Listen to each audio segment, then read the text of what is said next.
ঈদের ছুটিতে বন্ধুদের সঙ্গে ভোরবেলা বাইকে করে শ্রীমঙ্গল যাবার উদ্দেশ্যে বের হয়েছিলেন এই তরুণ। ভেবেছিলেন রাস্তাঘাট ফাঁকা থাকবে, ফিলিং স্টেশনেও ভিড় কম, সকাল শেষ হবার আগেই পৌঁছে যাবেন গন্তব্যে। কিন্তু সেই পরিকল্পনা থমকে গেছে জ্বালানির লাইনে। দুপুর গড়ালেও তেল পাননি তিনি।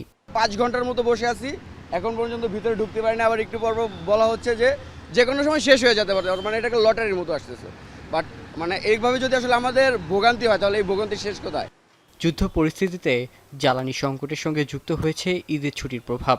ঈদ উপলক্ষে রাজধানীর অধিকাংশ ফিলিং স্টেশনই বন্ধ থাকায় খোলা থাকা হাতে গোনা কয়েকটি পাম্পে তৈরি হয়েছে তীব্র চাপ। দীর্ঘ লাইনে দাঁড়িয়ে ঘন্টার পর ঘন্টা অপেক্ষা করতে হয় গ্রাহকদের।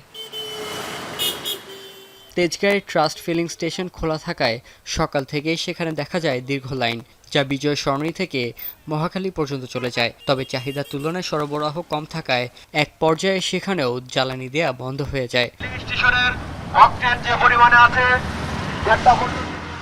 এদিকে অনেকেই ঈদের পরপরই শেকড়ের টানে ঢাকা ছাড়তে কিংবা পরিবারের সঙ্গে ঘুরতে বের হয়েছেন, কিন্তু জ্বালানি না পাওয়ায় পরিবারসহ ফিলিং স্টেশনেই আটকে থাকতে হচ্ছে ঘন্টার পর ঘন্টা। এদিকে আরও কয়েকটা দেখলাম সবই বন্ধ, পরে এখানে আসলাম, প্রায় 3.5 ঘন্টা লাইনে আছি। চিন্তা করতে হয়তো লাইন তেল নিয়ে পরিবার নিয়ে একটু ঈদের বাড়ি যাব।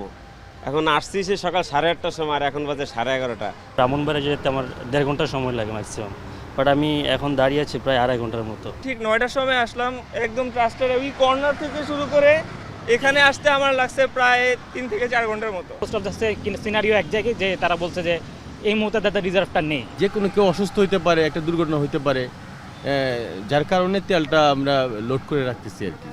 গত 15 মার্চ থেকে রেশনিং ব্যবস্থা তুলে নেওয়া হলেও হঠাৎ চাহিদা বেড়ে যাওয়ায় আবারও সীমিত পরিমাণে তেল সরবরাহ করতে হচ্ছে পাম্পগুলোকে।